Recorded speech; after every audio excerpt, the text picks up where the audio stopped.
Good day, guys. So welcome back to this YouTube channel. So today we are going to be talking about quadratic equation. What is a quadratic equation? We are talking about a quadratic equation. A quadratic equation is a polynomial equation of degree 2 in one variable. So this simply means that firstly, whenever you hear this word degree 2, what it's talking about is the power of 2. So a quadratic equation is any equation in which the highest power is 2.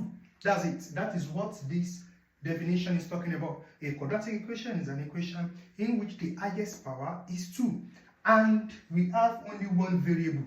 That is to say, we have only x or we have only y. Are you there? So that is that about that. Then the next thing you have to notice is that the general standard form of a quadratic equation is this.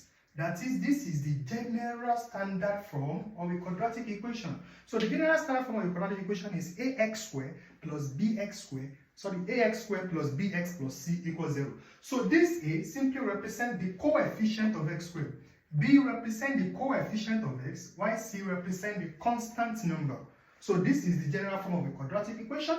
So you have to know that a, b, and c, they are real numbers. You know, in our last class, we've talked about real numbers. So a, b, and c are real numbers, and a is not equals to 0. This simply means that the a here is the coefficient of x squared. So most of the time, whenever you have a quadratic equation, let's say you have a quadratic equation of 2x squared plus 3x plus 4 equals 0.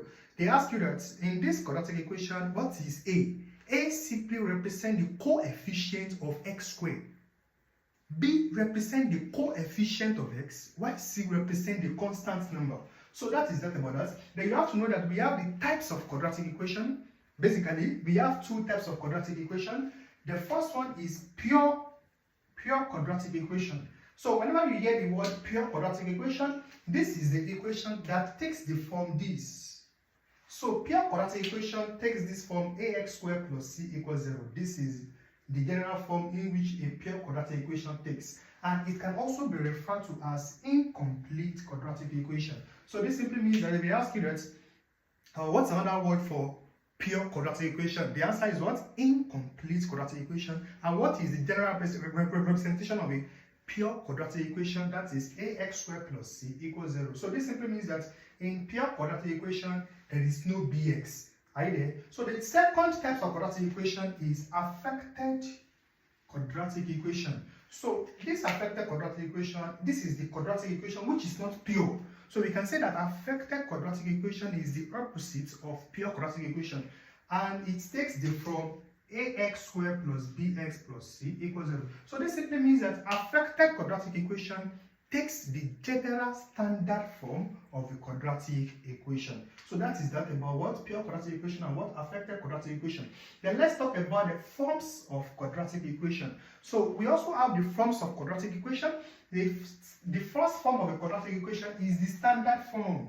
So this standard form of quadratic equation is talking about the general standard representation of a quadratic equation, and this is given as y equals to ax squared plus bx plus c. Y equals to ax squared plus bx plus c. So a represents the coefficient of x squared, b represents the coefficient of x, y, c represents the constant number. So we also have the factored form. This factored form is after you factorize a quadratic equation, and it is represented by this expression y is equals to ax plus c multiplied by bx plus d. So what this is talking about is that what you don't have to know is that a, b, and c, they are real numbers. So the next one is vertex form. Vertex form. So the third form of the quadratic equation is the vertex form, and this vertex form always it is represented as this expression, which is y equals ax plus b all squared plus c. This is the representation of a vertex form of a quadratic equation, and most importantly, most times it can be represented as this: y equals ax minus h squared plus k. That is why in some particular question, they will give you a quadratic equation and they will ask you to look for the value of a plus h plus k. So in this tutorial, we are going to be talking fully about the standard form of a quadratic equation, factored form of a quadratic equation, vertex form of a quadratic equation, and method of solving a quadratic equation.